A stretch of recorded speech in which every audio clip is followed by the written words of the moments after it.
नमस्कार दोस्तों, learning path channel पे आप सबका स्वागत है। मैं चंद्रकांत झा आप सबका अभिनंदन करता हूं। दोस्तों, आज हम संवैधानिक विकास में नेक्स्ट टॉपिक को देखेंगे। इसमें सबसे पहला है भारत शासन अधिनियम 1858। दोस्तों, ये शासन अधिनियम अपने आप में बहुत ही महत्वपूर्ण अधिनियम है, क्योंकि 1857 में जब भारत में प्रथम स्वतंत्रता संग्राम हुआ था तो मुगल साम्राज्य की समाप्ति पूर्ण रूप से हो गई थी। और मुगल बादशाह, जैसा कि हम लोग जानते हैं कि मुगल बादशाह जो अंतिम थे वो थे बहादुर शाह जफर, जिसको भारत से निर्वासित कर म्यांमार भेज दिया गया था। और इसके अलावा भारत में कंपनी के शासन के नियंत्रण को समाप्त कर दिया गया और सीधा नियंत्रण ब्रिटिश क्राउन यानी ब्रिटिश राजा अथवा रानी के हाथ में आ गया। उसके बाद है दोस्तों कि इसमें द्वैध शासन की समाप्ति होगी। द्वैध शासन यानी हम पिछले वीडियो में आप लोग को बताए थे कि निदेशक मंडल और नियंत्रण मंडल की समाप्ति कर दी गई और एक नए पद भारत के सचिव पद की सचिव पद की स्थापना की गई। और पहले जो राज्य सचिव थे वो लॉर्ड स्टैनली थे। इसके अलावा दोस्तों गवर्नर जनरल, जो कि अभी तक बंगाल के गवर्नर जनरल होते थे, वो अब बदल के भारत के वायसराय कहलाने लगे। उसको वायसराय में बदल दिया गया। और प्रथम जो वायसराय भारत के थे वो थे लॉर्ड कैनिंग।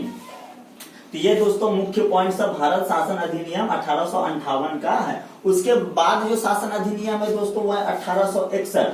1861 में सबसे जो महत्वपूर्ण घटना घटी थी वो यह हुई कि विधानसभा की स्थापना हुई, यानी कि प्रतिनिधि जो है उसमें मुख्य रूप से रियासत के प्रतिनिधि इसमें शामिल होते थे। इसके अलावा दोस्तों कि भारतीय इसमें सबसे बड़ा एक और बदलाव आया कि कानून के निर्माण में भारतीय प्रतिनिधियों को कानून के निर्माण की प्रक्रिया में शामिल किया गया, यानी कि भारतीय भी अब अपनी बातों को कानून निर्माण में रख सकते थे। इसके अलावा दोस्तों कि वायसराय को एक महत्वपूर्ण अधिकार दिया गया कि जब कुछ विकट परिस्थिति में उसको अध्यादेश लाने का अधिकार दिया गया। ये मुख्यतः 3 पॉइंट भारत शासन अधिनियम 1861 से संबंधित हैं। उसके बाद है दोस्तों 1892 का शासन अधिनियम।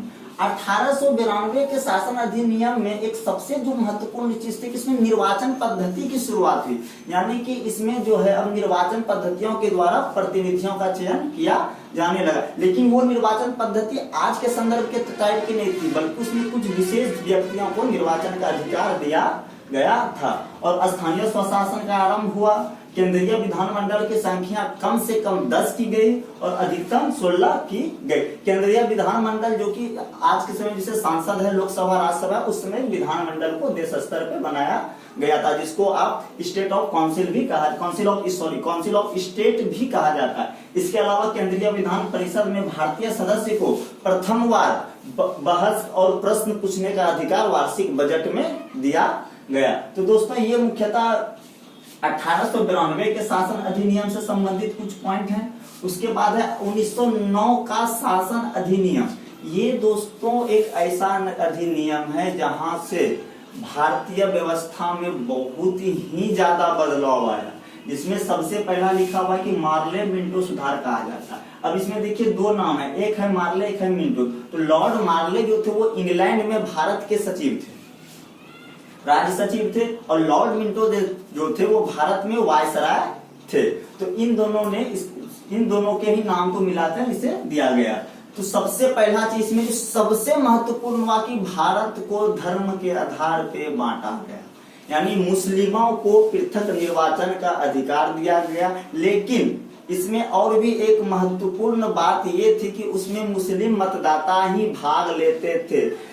इस काम के लिए इस कारण से लॉर्ड मिंटो को भारत में सांप्रदायिक प्रतिनिधित्व का अथवा सांप्रदायिक प्रणाली का जन्मदाता कहा जाता है, क्योंकि लॉर्ड मिंटो ही वैसे व्यक्ति थे जिसने कि धर्म के आधार पर पहली बार देश को एक तरह से कहा जाए तो विभाजित कर दिया था।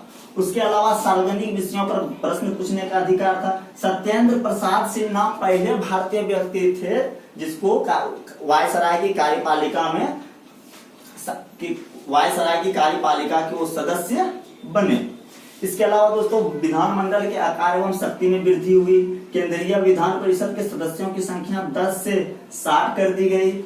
और ये आपको ऑलरेडी बता चुके हैं कि मुस्लिम समुदाय के लिए पृथक निर्वाचन किया गया। इसके अलावा दोस्तों 2 पॉइंट है जो कि महत्वपूर्ण है। वो एक है कि महारानी विक्टोरिया को जो औपचारिक रूप से भारत की सामग्री घोषित किया गया वो 1876 में किया गया।